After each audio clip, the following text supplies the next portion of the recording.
Despite its name, Fang was an ordinary small town in a northern province of Chiang Mai, situated on the banks of a river. It made a convenient stopover for river traders and passengers throughout most of the year. A few barges, rafts, and sometimes even a large sailboat could usually be found moored at Fang. But all that was long ago, before the creation of the Trial of Champions. J'adore la couleur de son siège. Now, once a year, the river is crammed with boats as people arrive from hundreds of miles around, hoping to witness the breaking of an ancient tradition and see a victor in the Trial of Champions. Donc, bonsoir à tous. Désolé pour le démarrage un petit peu abrupt. En fait, il n'y a pas de menu de démarrage. C'est un petit peu perturbant de le voir me regarder et attendre que je demande quelque chose. Mais là, je sais pas comment il a fait pour rester comme ça à fixer la caméra de cette façon. Je pense qu'il doit y avoir une rotation, un retour en arrière qui doit être fait de façon intelligente. Bref. Le jeu démarre sans menu, sans rien, donc d'où ce démarrage un petit peu rapide. Donc nous voici dans DeathtrapDugeon. Donc c'est un jeu de rôle donc qui va avec un compteur, tout comme on aurait un MJ hein, dans une situation de jeu de rôle sur table classique. Donc pour un joueur, donc voilà, ça va être mon aventure, je suppose en lien avec le Trial of the Champion qui se déroule à Feng. Et donc voilà, donc ça va être moi, le compteur, et cette aventure que je vous propose donc de découvrir avec moi. Ok, dites-moi en plus. On the 1st of May each year, warriors and heroes come to Fang to face the test of their lives. Survival is unlikely, yet many take the risk, for the prize is great. A purse of 10,000 gold pieces and the freedom of Chiang Mai forever. But to become champion is no easy task. Some years ago, a powerful baron of Fang called Sukhumvit decided to bring attention to his town by creating the ultimate contest.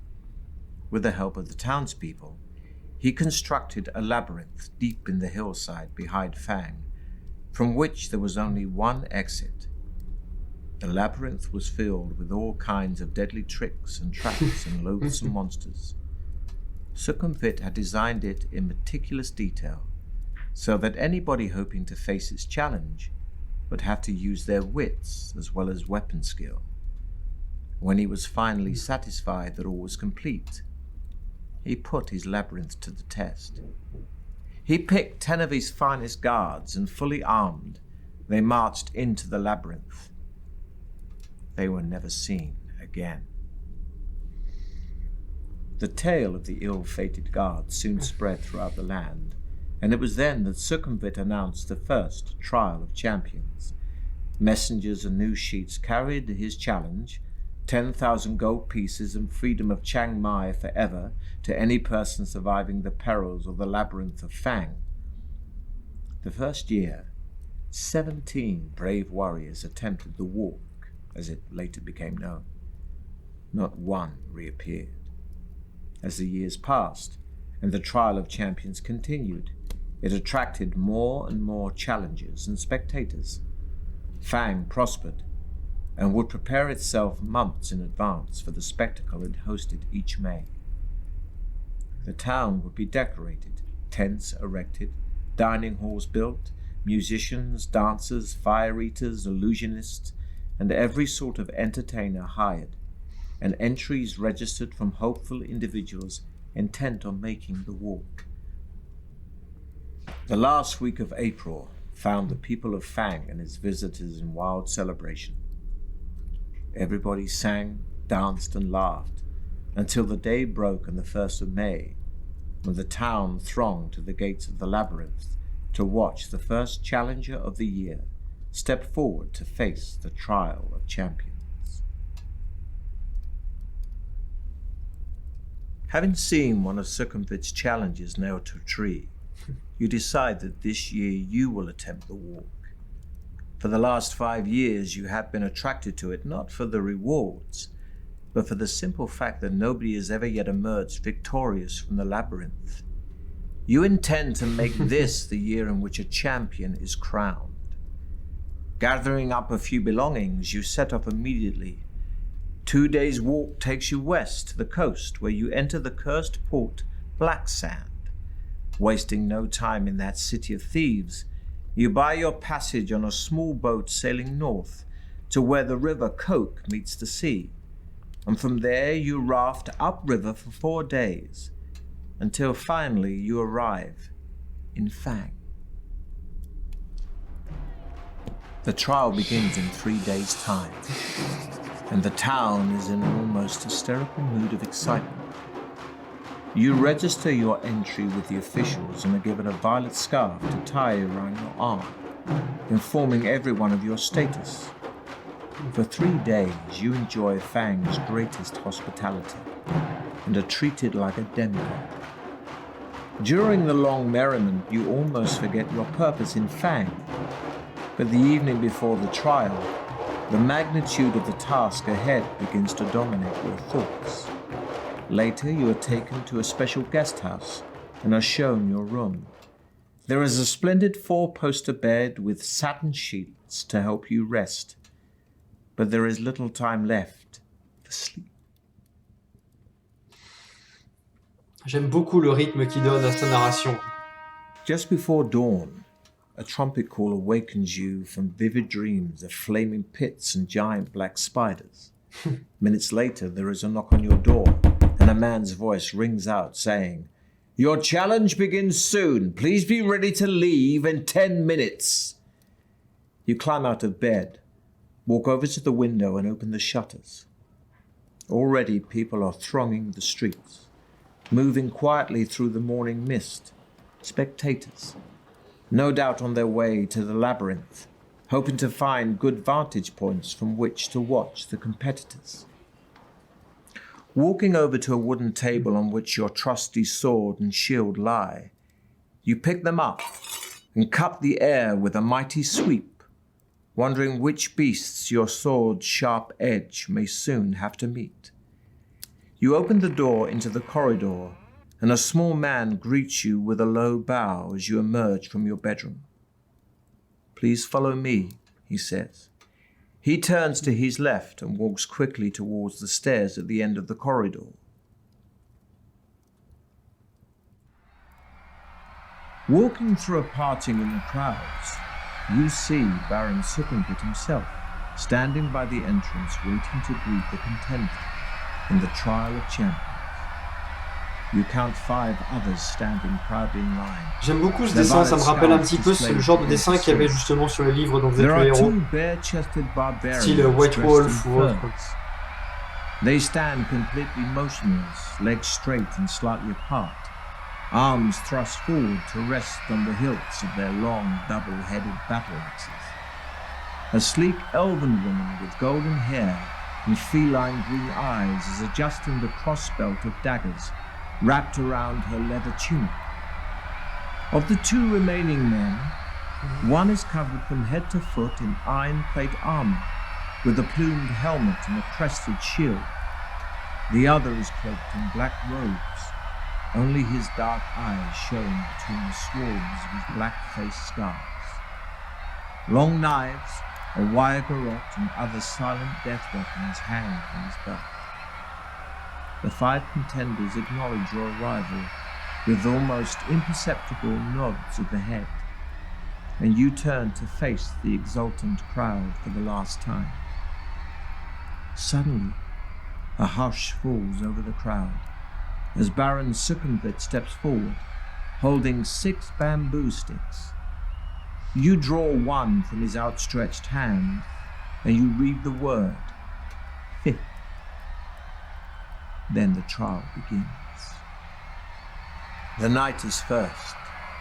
He salutes the crowd before disappearing into the tunnel, and is followed half an hour later by the elf. Next goes a barbarian. and then the dark assassin. Next, it's your turn. But before embarking on your adventure, we must first determine your own strengths and weaknesses. You have in your possession a sword, a shield, and a backpack for carrying provisions for the trip. You have been preparing for your quest by training yourself in swordplay and exercising rigorously. To see how effective your preparations have been, dice will be rolled to determine your skill, stamina, and luck scores. Or, if you wish to begin your adventure immediately, you can choose between 3 ready-made adventurers. Ouais,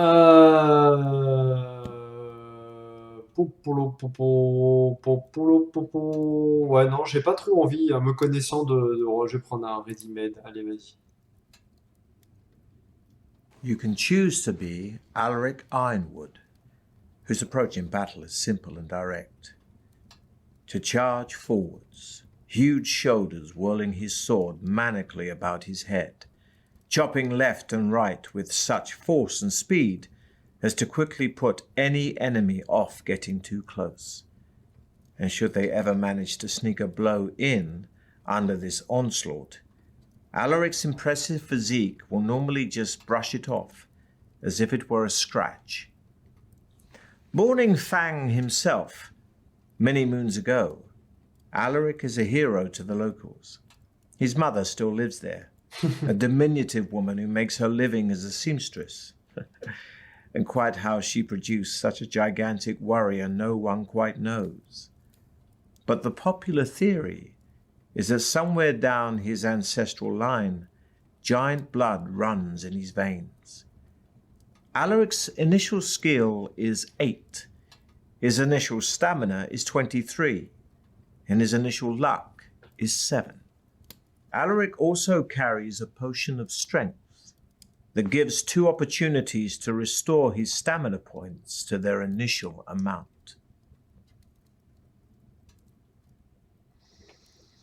Ouais, ça m'a l'air pas mal. J'adore vraiment comment c'est raconté. À la limite, je passe aussi les choses pour avoir le compteur s'exprimer, hein. C'est vraiment sympa, quoi. Ah ah! Mais je peux jouer une charmante demoiselle. Après, voilà, avoir un gros bourrin qui peut gagner toute sa vie, c'est quand même pas mal, hein. You can choose to be Loretta Starfire, the most feared woman in all of Alancia. Even murderous highwaymen will deliberately evade her as she travels. And in the cities, battle-scarred mercenaries avoid this slightly built, intense-looking adventurer. Soldier and bandit alike, they're all terrified of the strange connection that binds Loretta to the tides of fortune. It is not so much that good luck befalls her. It is the fact that anybody who crosses her always ends up suffering the gravest misfortune. Tales abound of pickpockets who have had their hands severed in bizarre accidents after trying to steal from her, of opponents in combat who have stumbled and fallen on their own swords. Little is known of Loretta's background, but there are whispers, perhaps not wholly unfounded, that some long-lost dark magic fills her soul. Loretta's initial skill is 9, her initial stamina is 11, and her initial luck is 11. Loretta also carries a potion of fortune that gives 2 opportunities to not only restore her luck points to their initial amount, but will increase her initial luck score by 1. Ah, ça me tente bien. Ah oui, d'accord. En fait, je me disais, comment ça, elle démarre avec plus de skill à l'épée que l'autre? Mais ouais, mais par contre, effectivement, quoi. 23, l'autre elle avait 23 points de vie et elle 11. Ah, faut pas faire d'erreur en gros, hein, par contre, hein. Ou alors, ouais, il faut avoir de la chance, quoi. Là, on a votre Rasmus Longbird. Je pense que je vais pas, pour l'instant, je pense que je vais partir sur Loretta, mais bon, alors. You can Qui es-tu, choose to be Ramsus? Rasmus Longbeard, a supreme master with all types of offensive weapons, from throwing knives to longbows. There is nothing that does not put the fear of the gods into his foes when it is in his hands. But it is his swordsmanship that is his most stunning attribute. The son of a blacksmith, he spent his infancy surrounded by blades of all designs. Ever since he was just a boy, he has repeatedly defeated opponents of greater age and experience in duels.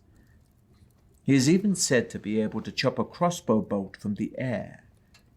Dressed in ornate flowing robes that allow him to move with ease, he is as fashionable as he is deadly. Rasmus begins with an initial skill of 12. Qui est le plus élevé? His initial stamina is 17, Ouais, c'est équilibré. and his initial luck is 9. Rasmus also carries a potion of skill that gives 2 opportunities to restore his skill points to their initial On amount. perd des skill points.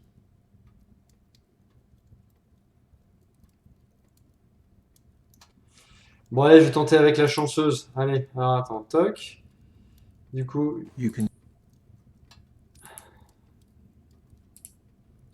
allez.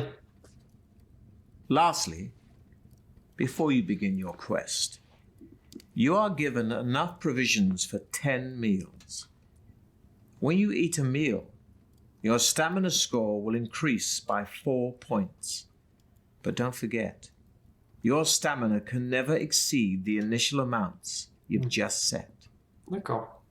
You have a long way to go, so use your provisions wisely. During your adventure, you'll enter into combat a number of times, and the further you go, the tougher your opponents will be. Combat takes place over several rounds, and your attack strength is based on yours and your enemy's skill scores. D'accord. For each round of battle, we'll roll 2 dice for you and 2 for your opponent, adding the results to your skill scores. These are your respective attack strengths. Ah, finalement, une différence Whoever's de attack 2-3 points en strength is the skill, c'est pas highest si important que ça, quoi. wins that round of combat. If you both had the same attack strength in a round, then it will be a tie. In some battles, you can take an opportunity to escape. But beware. If you do run away, your opponent will automatically score 1 hit on you as you flee, costing you 2 stamina points. So be sure you have enough. Such is the price of cowardice. You are playing using the new battle system, where the battle takes place over 3 rounds. Your sheer battle-hardened nature will mean you'll always win the battle after the 3 rounds, but every round you lose will cost you 2 stamina points. So be careful. Losing all your stamina will still be fatal. At the start of each round, you'll have a short time to decide to fight or to build up your stamina by eating your provisions or taking a potion, if you have one. D'accord. Bon, je suppose que s'il est nouveau, c'est qu'il a été catalogué comme plus équilibré. Donc, on va prendre le New Battle System. Ok, donc j'ai 10 fois, donc j'ai 40 points de vie en provision. J'ai 2 potions qui restaurent ma chance. Et là, je comprends effectivement l'intérêt d'avoir les 2 potions de force qui rendent toute la vie quand tu as 23 points de vie. Parce que en termes de provision, ça coûte rapidement très cher. Donc, ouais, en gros, tu as le tank, la chanceuse et le DPS.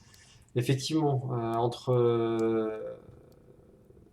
8, 9 et 10 points de skills, finalement, étant donné que tu jettes 2 dés, la différence n'est pas si importante. Combien il avait Rasmus? 11 ou 12?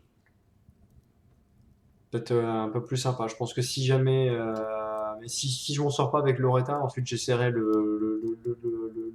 gros tanky.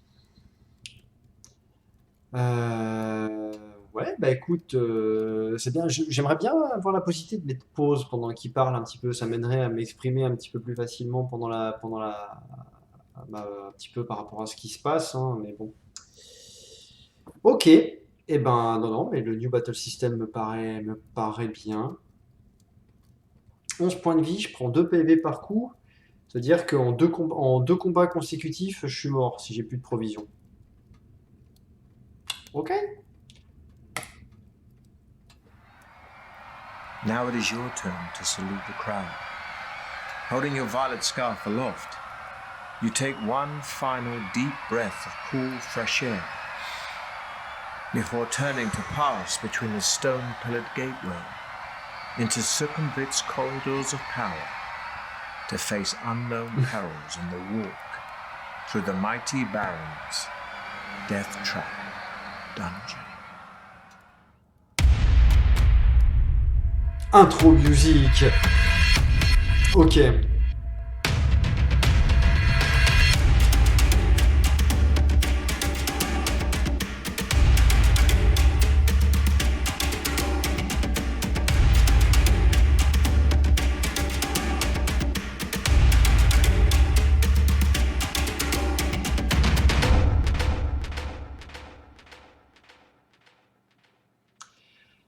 The C'est clamour parti. of the excited spectators gradually fades behind you as you venture deep into the gloom of the cavern. Large crystals hang from the tunnel roof at 20-meter intervals, radiating just enough soft light for you to see your way. As your eyes gradually become Je vais pouvoir accustomed suivre to the les near autres. darkness, you begin to see movement all around. Spiders and beetles crawling up and down the chiseled walls disappear quickly into cracks and crevices as they sense your approach. Rats and mice scurry along the floor ahead of you.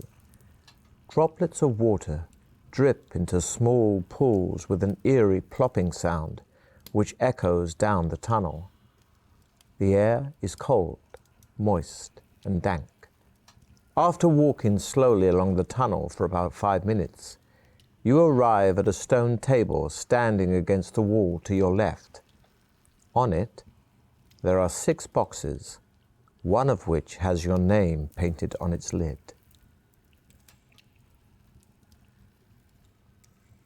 Bah, je vais supposer que c'est pas un piège. Allez. The lid of the box lifts off easily, and inside you find 2 gold pieces and a note Ouais, written de on a small l'argent. piece of parchment addressed to you. After placing the gold in your pocket, you read the message, which says, "Well done. At least you had the sense to stop and take advantage of the token aid given to you. Now I can advise you that you will need to find and use several items if you hope to pass triumphantly through my DeathtrapDugeon. Signed, Succumbit." Memorizing the advice on the note, you tear it into tiny pieces and continue north along the tunnel, where you come to a junction.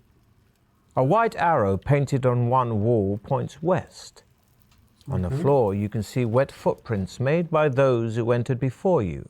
Bah oui, forcément. Hein. It's hard to be sure, but it looks as though 3 of them followed the direction of the arrow, while one decided to go east. Bon, il aurait pu me proposer d'ouvrir la 6e boîte en mode crevard, récupérer 2 pièces d'or de plus. Euh,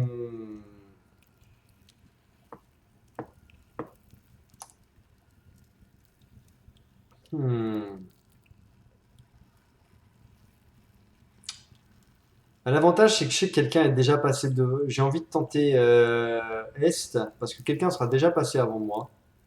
Mais à l'ouest, s'il y avait des trucs à ramasser, le loot il sera déjà pas. Allez, on va tenter. Allez, c'est parti. Ahead, you can see a large obstruction on the tunnel floor.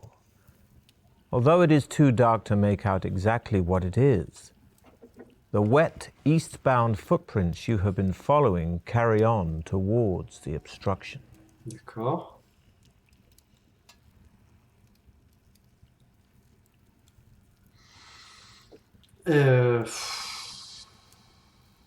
Allez, on va continuer pour You maintenant. see that the obstruction is a large brown boulder-like object. You touch it with your hand and are surprised to find that it is soft and spongy.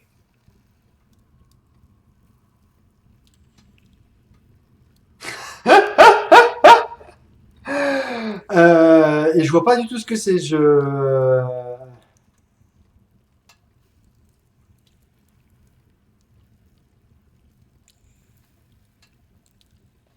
Bon, a priori, je suis plutôt. Allez, on va dire que. Allez.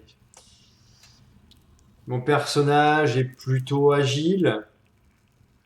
Et surtout beaucoup de chance. Je sais pas trop à quoi sert la chance en fait. J'ai pas eu vraiment d'explication sur l'utilisation de la chance. Donc bon. Allez, on va grimper au-dessus. On grimpe au-dessus? Allez. You clamber on to the soft boulder, half expecting to be engulfed by it at any moment. Getting over it is difficult, as your limbs sink into its soft casing, but eventually you manage to struggle over it, relieved to be back on firm ground. You press on east, where the tunnel Bon, tout makes va a bien turn to jusque-là. the left and heads north for as far as you can see. Ok. The footprints you are following start to peter out as the tunnel becomes gradually drier. Soon, you are beyond the dripping roof and the pools on the floor. You notice the air becoming hotter, and you find yourself panting, even though you are walking quite slowly. In a small recess on the left-hand wall, you see a section of bamboo standing on its end. Lifting it down, you see it is filled with a clear liquid. Your throat is painfully dry, and you feel a little dizzy from the heat in the tunnel.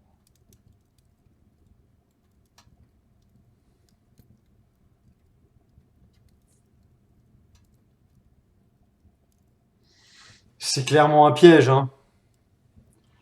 C'est clairement un piège. Euh...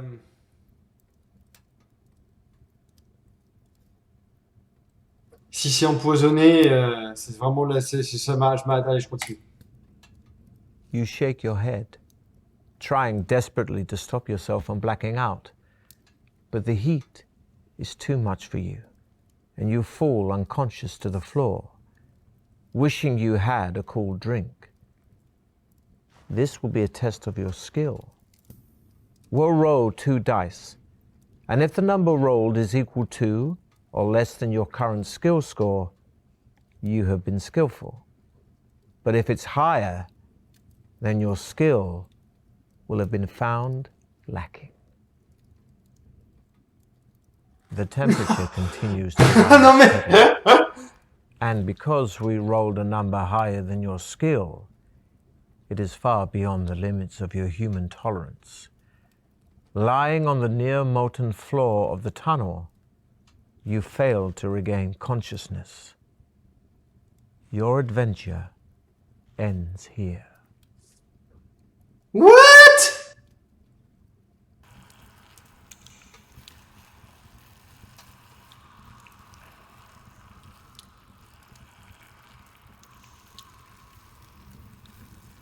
Non mais...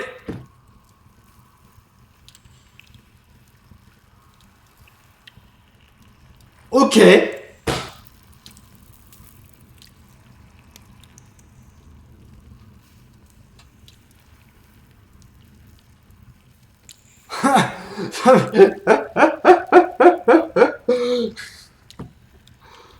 Premier couloir, bah il fait trop chaud, tu tombes inconscient et t'es mort. Non mais ça fait 2 heures que je fabrique ma fiche de perso. Non mais attends, mais c'est... C'est... Ok, c'est... Je m'attendais à un minimum à ce qu'il y a un truc du style, il y a un machin qui vous trouve inconscient, tu te réveilles ailleurs, t'as un truc. Non, non, juste, t'as eu un coup de chaud, t'es tombé dans les vapes et t'es mort.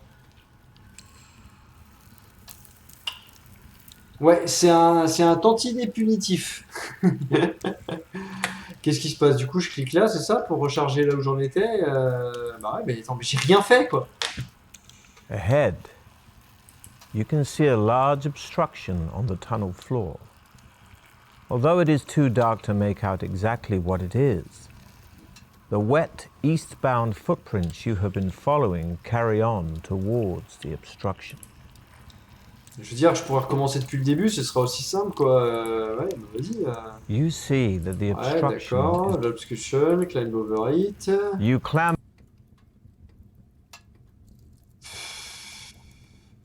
Bon, on va dire que je passe pas en. Allez, du coup, on va drink, hein, c'est pas grave. The water in the bamboo pipe is welcomely refreshing and adds 1 stamina point.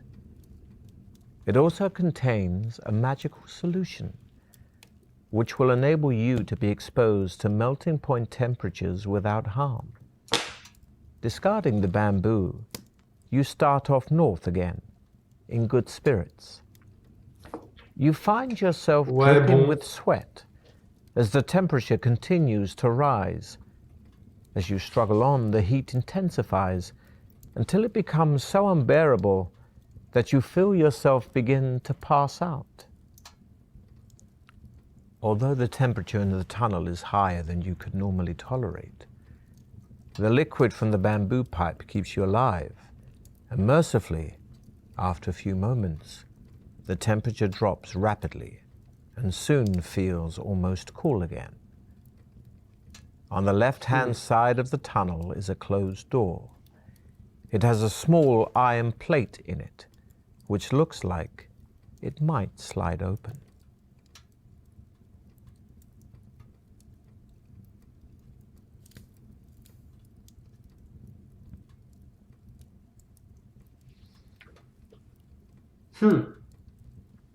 Ouais, tu vois, c'était un peu. Bon, alors tu vas. Enfin, si à chaque fois t'as juste deux solutions comme ça et qu'en gros c'est tu meurs ou tu vis parce que t'as pris la bonne solution, ça va vite être un petit peu en gros à se remémorer quel est le bon trajet et quelle est la bonne succession d'actions pour arriver au bout. J'espère que ça va être un petit peu plus complexe que ça passer un moment. Enfin bon. Donc il fallait arrêter de supposer des pièges, faut arrêter de supposer des pièges partout. Du coup, on va ouvrir la porte. The door swings open into a small room. But before you know what is happening, you find yourself falling through thin air. There was a pit behind the door, which you did not see. You land heavily at the bottom. Je me trompe à chaque fois. Pain, losing 4 stamina points. The pit walls are roughly chiseled and have plenty of toe and finger holds, so you are able to clamber out quite easily. You curse your own eagerness and tell yourself to be more careful in future when entering rooms. Inside the room, Oui, enfin, il y aurait très bien you pu see avoir un 2 piège iron qui me hooks on tire the wall opposite the door. des- A coil of rope is hanging on one of them. You put it in your backpack, jump back over the pit to leave the room, and head north. Ahead, you see that the tunnel turns sharply to the left.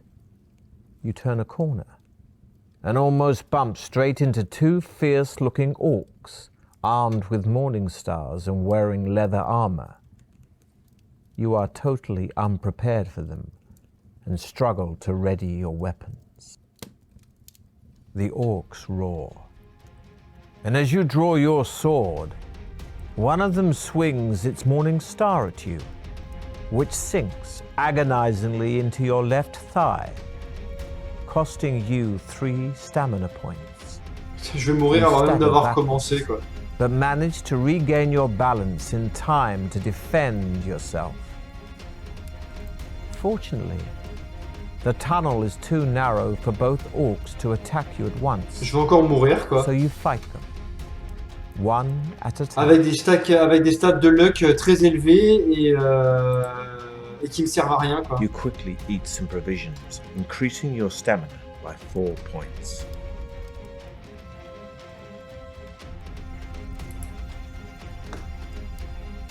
The orc is strong but slow, and you're able to strike hard with your sword.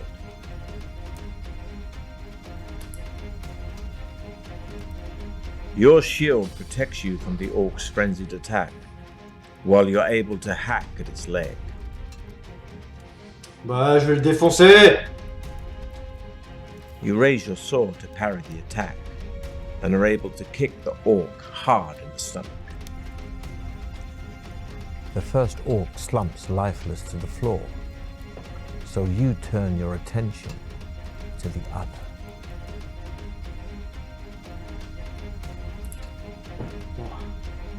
The orc is strong but slow, and you're able to strike hard with your sword.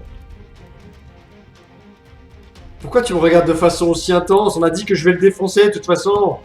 Your shield protects you from the orc's frenzied attack, while you're able to hack at its leg. You raise your Allez! sword to parry the attack, and are able to kick the orc hard in the stomach. Inside one of the orc's pockets, you find one gold piece and a hollow wooden tube. You put your findings in your backpack and set off west. As you walk along, droplets of water again start falling from the tunnel Et ceiling. ça sert à quelque chose, la chance, à Heading part, west, à you part à see rien? wet footprints made by the same boots that you followed earlier. They lead to a closed iron door in the right-hand wall of the tunnel, but do not seem to go any further.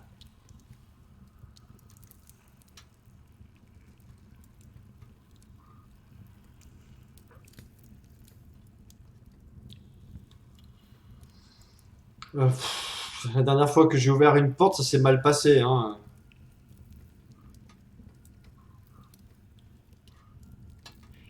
Allez! The door opens into a large chamber, where you are shocked to see one of your rivals who has obviously met a sudden gory death. It is one of the Oh. barbarians, and he is impaled on several long iron spikes that are fixed to a frame which has sprung out of the floor. A lot of debris litters the floor, concealing a hidden tripwire which he must have stepped on, releasing the spiked frame. In the far wall is an alcove, Bon bah, free in loot! which Free you can loot! see a silver goblet standing on a small wooden table.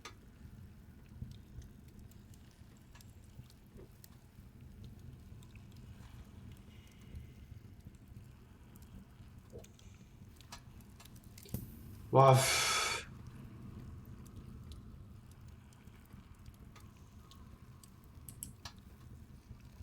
The pouch on the barbarian's belt is empty, apart from some strange-looking dried meat wrapped in a cloth.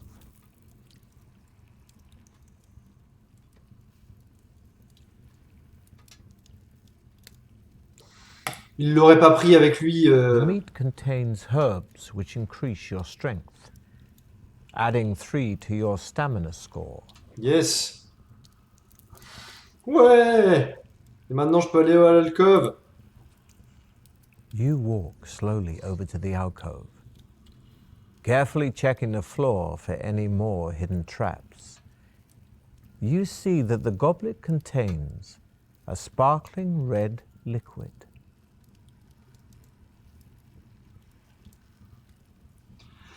Ah ouais, à chaque fois c'est des trucs comme ça, c'est un coup à ce qu'ils disent ah, ah, il faut pas boire dans n'importe quoi. Bon après on peut se considérer que s'il y a eu un mort, allez. As you lift the goblet, it releases a sprung catch and a dart shoots out of the wooden table leg. This will be a test of your luck. Ah, ça, chose qui arrive quand même, d'accord. Well, roll 2 dice, and if the number rolled is equal to or less than your current luck score, you have been lucky. But if the roll is higher than your D'accord. luck score, then your luck isn't in. Et là, ça va descendre de 1, je suppose. Your reflexes are sharp, and you quickly jump aside. The dart whistles past, only just missing you, and thuds into the opposite wall. You see the goblet lying on the floor, and the red liquid running away in rivulets over the grey stone. At least the goblet may be of use. So you put it in your backpack, leave the chamber, and continue west. The passage soon leads to a J'ai pas junction perdu de point de chance. where you notice more footprints on the floor, possibly as many as 3 pairs, heading north from the south passage. Je sais pas quand est-ce qu'on peut perdre de la chance. You decide to follow them to where the passage opens out into a wide cavern, which is darker but much drier. Ahead, you see the footprints gradually fade, then disappear. Damn it! There is a large idol in the center of the cavern that must be 6 meters high. Ok. In its head are jeweled eyes, each as big as your fist. On either side of the idol stand 2 giant stuffed, bird-like creatures.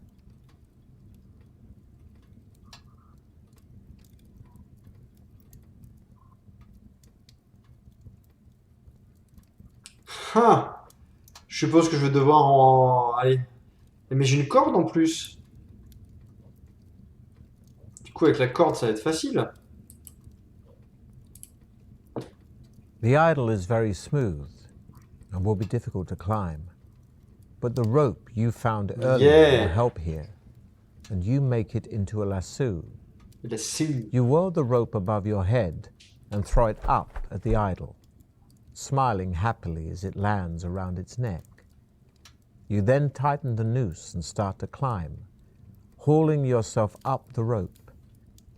You are soon at the top of the idol, sitting on the bridge of its nose and holding on to the rope.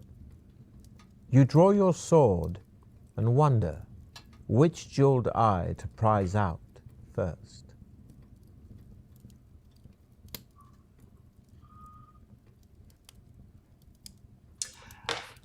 Ah ben en gros, il y en a un qui va réveiller les oiseaux et l'autre que je vais pouvoir prendre. Bon bah...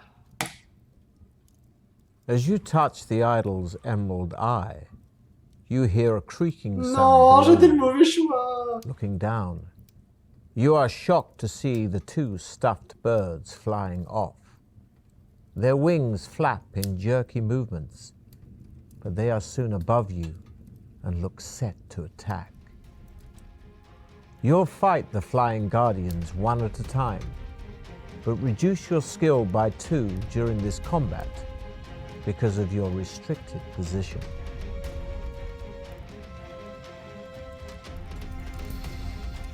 Bon bah... Ah, 7+, 7+. En plus, c'est vraiment du bol, quoi. You lunge for the creature as it flies above you, but your sword clangs into the statue. Neither of you are harmed. Bon, jusque-là, tout va bien. Clawing at your Oh legs with its no! talons, the guardian rips away a chunk of your stamina. Par contre, pourquoi il n'y a plus de sous-titres?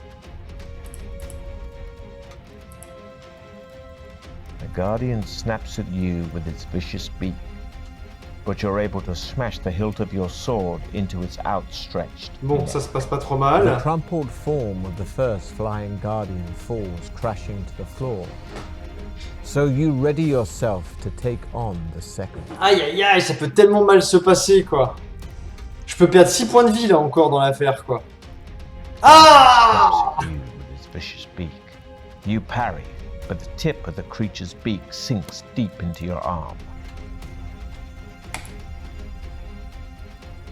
You manage to grab one of its legs, flipping it over, making it fall fast, but it recovers just before hitting the ground. Neither of you are harmed.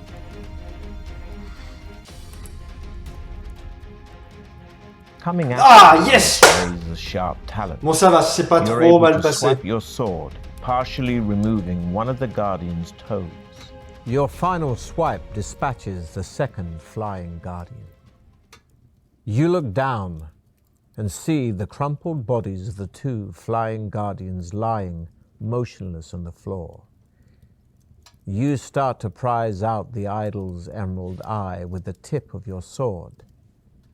At last it comes free, and you are surprised by its weight when it falls into your hand. Hoping it may be of use later, you put it in your backpack.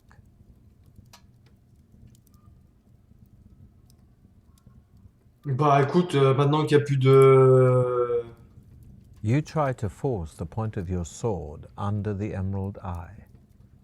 Much to your surprise, the emerald shatters on contact, releasing a jet of poisonous gas straight into your face.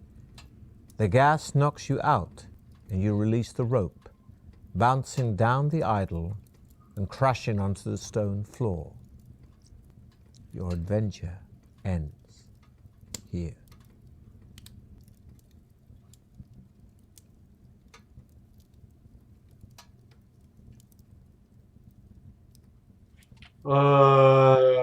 Ouais.